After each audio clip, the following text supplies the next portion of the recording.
Médicale s'impose, vous nous dites ce matin. Alors, pourquoi faut-il faire une visite médicale avant le démarrage des cours, Karine? D'abord, René Soglo, il faut dire que les élèves et écoliers ont repris le chemin de l'école depuis hier lundi. Donc, comme vous le savez, ils ont passé les vacances et les vacances ont été vraiment mouvementées.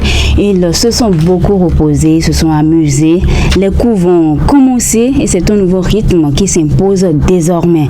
Et pour éviter les cas de maladie en ce début d'année scolaire, une consultation médicale est capitale. D'abord, elle permet par exemple de détecter à temps les pathologies qui peuvent engendrer des conséquences plus tard sur le rendement de l'apprenant. Au cours de la consultation, le médecin va vérifier si son patient jouit d'une parfaite santé pour bien assimiler les cours. Il va rechercher les maladies, les petites affections qui peuvent constituer un obstacle pour le rendement de l'enfant à l'école. L'agent de santé peut demander certaines analyses biomédicales. Le traitement du paludisme s'avère tout au moins indispensable et cette procédure a pour objectif de déceler une affection handicapante pour chaque apprenant et les élèves souffrant par exemple d'une pathologie chronique doivent forcément aller faire une visite médicale en urgence avant de démarrer les cours.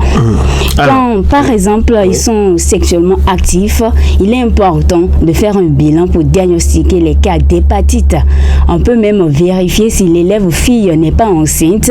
Donc, cela fait partie des précautions à prendre pour éviter toute perturbation au cours de l'année scolaire. Voilà. Pour plus de précision, je vais vous inviter à suivre les propos du médecin généraliste Abraham Valentino Soano. Ainsi, cette consultation médicale est l'occasion pour le médecin d'évaluer l'état de santé global de l'enfant en l'interrogeant sur les maux dont il souffre fréquemment qui pourraient avoir des conséquences sur son assiduité. On recherche si l'enfant n'a pas de maux de gorge à répétition, des angines, si l'enfant n'a pas de maux de tête, n'a pas de maux de ventre. On contrôle également la vision de l'enfant. Est-ce que l'enfant voit bien? Est-ce qu'il arrive à suivre du fond de la classe, par exemple, ce qui est écrit au tableau? C'est l'occasion de faire un examen systématique ORL à l'enfant. On regarde dans la bouche l'hygiène dentaire, la recherche de caries, de tartre dentaire, de voir au niveau des oreilles s'il n'y a pas de bouchon de cérumen qui a des conséquences sur l'acuité auditive de l'enfant et lorsqu'il est laissé pour compte fait le nid, d'autres affections chroniques et infectieuses qui ont des conséquences également par rapport à l'éviction scolaire et l'assiduité en classe également. Essayer de mesurer l'état de croissance de l'enfant, donner des conseils par rapport à l'hygiène alimentaire.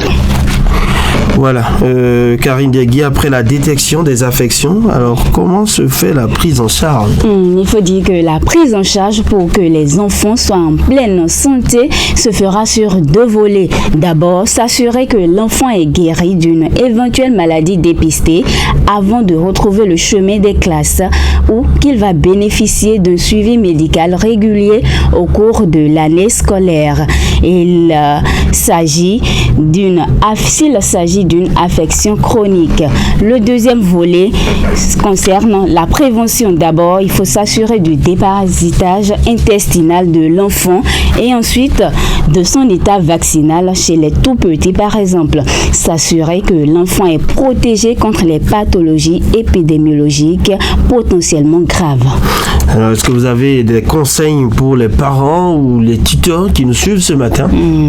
Conseil aux parents, je vais d'abord laisser la parole au médecin généraliste Abraham Valentino Soano pour donner les conseils. En guise de conseils pratiques à donner aux parents, dans l'immédiat, considérer la visite médicale avant la rentrée comme une fourniture scolaire nécessaire à la réussite de l'enfant. Être plus regardant sur l'alimentation des enfants, conseil à prendre moins sucré, plus riche en glucides et en protéines. Pour l'alimentation, leur assurer au moins les 3 repas quotidiens. En dehors de l'argent du petit déjeuner, c'est plus indiqué de prendre le petit déjeuner en famille le matin avant que l'enfant ne parte pour l'école. Comme ça, vous vous assurez que oui, l'enfant a mangé le matin avant de se retrouver en classe, même s'il prenait des sucreries ou des sucettes à la récréation.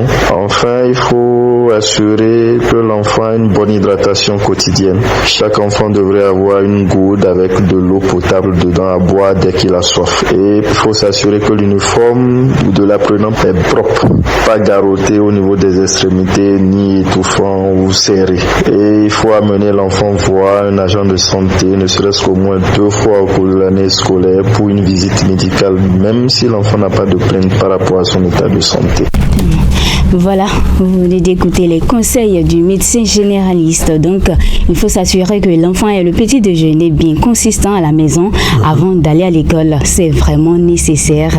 L'enfant doit dormir sous moustiquaire imprégné à longue durée d'action et surveiller chaque fois sa santé, car une santé parfaite garantit un bon résultat scolaire. Une chose est d'avoir un peu de soupe pour les petits déjeuners, mais s'assurer vraiment de ce que l'enfant mange. Hein. C'est ça. Si c'est pour aller prendre les friands, les biscuits autres ou de la malbouffe, je crois que ça ne changera rien. Non.